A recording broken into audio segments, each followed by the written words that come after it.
এ সন্তান, আমি মার কবরে বালিশ নাই, বিছানা নাই, ঘরের ভিতরে কতই না ভালো খানা তৈরি করেছি, তুই ঘরে নাই, যার কারণে আমি মা খাইতে পারি না।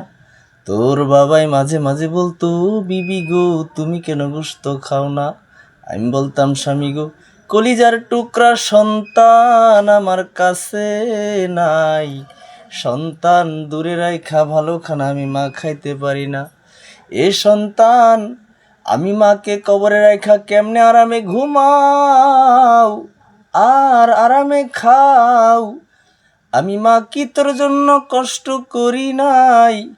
আজকে তুই বড় লোক হয়ে গেছস, চেয়ারম্যান মেম্বার হয়ে গেছস, আসলে তুই একা একা হতে পারো নাই।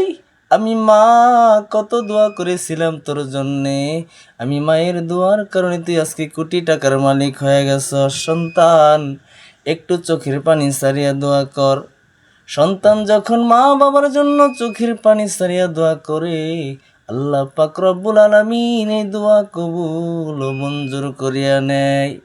রব্বির হামহুমা কামা রব্বায়ানি সগীরা, রব্বির হামহুমা কামা রব্বায়ানি